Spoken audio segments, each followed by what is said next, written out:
bienvenue sur Plus belle la vie en entreprise.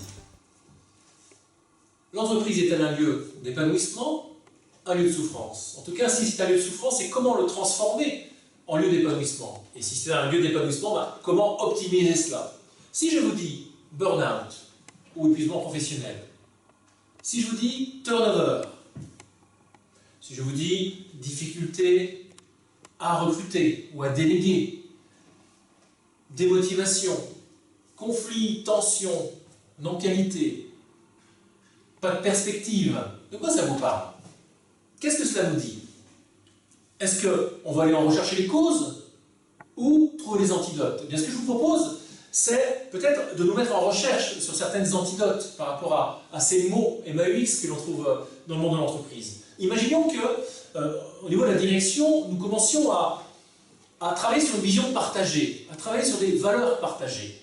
Imaginons qu'on se mette en travail participatif, en collectif, de donner du sens à ce que l'on fait, d'expliquer les pourquoi de nos décisions, de dire on va par là, dans cette direction, et voilà ce qu'on va obtenir. Qu'est-ce que ça changerait? Imaginons qu'un manager dans son équipe il puisse simplement partager avec son équipe la raison d'être de son équipe. Ce pourquoi nous sommes là, c'est contribuer à cela. Qu'est-ce que ça changerait pour le manager et pour l'équipe? Imaginons que pour les collaborateurs, chacun ait une mission particulière, une contribution à donner à l'entreprise qui fasse sens pour lui et qui soit placé en même temps là où il peut exercer des responsabilités clairement définies. Imaginons que les responsabilités soient clairement définies. Qui fait quoi? Où? Quand? Jusqu'où? À qui déléguer?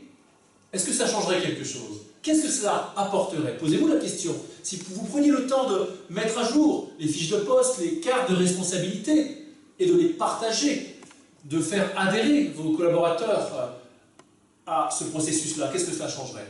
Imaginons aussi que nous cessions d'être naïfs, que nous prenions l'être humain non pas comme une charge à exploiter, mais plutôt comme un investissement dans l'entreprise, que nous prenions l'humain dans un principe que ce sont les êtres humains qui font fonctionner l'entreprise et que si cet être humain est cassé, est brisé, est maltraité, n'est pas reconnu, n'est pas apprécié, donnera-t-il le meilleur de lui-même?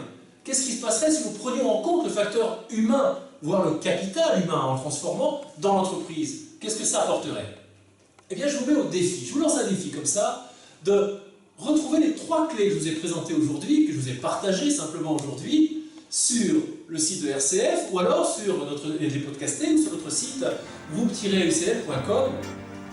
Recherchez-les, travaillez-les et rendez-vous à la prochaine vidéo.